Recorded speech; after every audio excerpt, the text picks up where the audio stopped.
안녕하십니까. 2024년 노무사 노동법 1 강의를 맡은 최영욱 교수입니다. 반갑습니다. 노동법 1에 관련된 출제 경향 범위 전략을 간단하게 언급을 한번 해볼까요? 첫 번째 출제 범위는 잘 아시겠습니다만 11개 노동 관련 법규로 구성이 되어 있죠. 개별 법 중심으로. 그런데 굳이 따지면 12개, 왜냐하면 직접 언급되어 있지는 않지만 이 노동법에는 흔히 노동법 총론, 노동법의 이념, 노동기본권 같은 총론 문제가 나오기 때문에 굳이 합치면 12개 관련 법규다. 그중에서 이제 40문제가 나오는데 말이죠. 이 40문제 출제가 어느 부분에서 어떻게 나왔는가를 본다면 보시는 것처럼 작년까지는 25문제가 나왔기 때문에 그걸 중심으로 보면 11개 그리고 노동법 총론까지 해서 대개 한 법규당 한 문제 정도가 나왔죠. 그죠? 다만 근로기준법은 보시는 것처럼 상당히 많이 나왔는데 그럴 수밖에 없는 것이 가장 기본되는 법이고 가장 내용도 많고 그러니 그렇게 많이 나왔다고 볼 수 있겠는데, 문제는 이제 2024년에 어떻게 이제 출제 문제가 어느 정도 나올 것인가, 각 법규마다 40문제로 늘었기 때문에 제 예상은 기본적으로 한 문제씩 늘어서 2문제, 각 법규당 2문제 정도로 예상이 되고, 그리고 근로기준법은 조금 더 15문제 이상 나오지 않을까 해서 한 40문제로 맞춰질 것이다 라고 보여집니다. 마지막 세 번째, 출제 경향과 수험 전략이죠.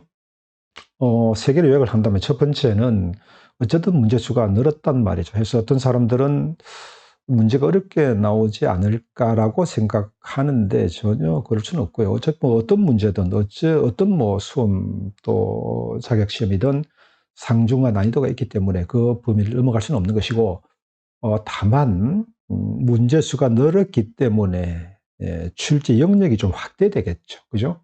이미 11개, 노동법 총론 12개 관련 법규 중에서 나오지만 출제 영역이 그 안에서 조금 예를 들어 과거에 나오지 않았던 영역에서도 좀 출제가 될 수가 있다는 걸 예상할 수 있을 것이고, 두 번째는 문제 유형을 보시면 여러분 법규 문제는 말이에요. 여러분 법학을 하시든 안 하시든 이 법규 문제는 기본적으로 조문에서 문제를 냅니다. 조문에 토시 하나 틀리지 않고 그대로 나와야 되는 거거든요. 그래서 어떻게 보면 법규 공부가 어떻게 보면 더 쉬울 수도 있어요. 법 조문 중심으로 암기하고 이해하면 되는 거니까. 다만 이제 아까 11개 관계 법규 중에서 근로기준법에서는 법규가 아닌 판례에서 문제가 나오기도 합니다. 판례에 의한다라고 문제가 나오기도 하죠.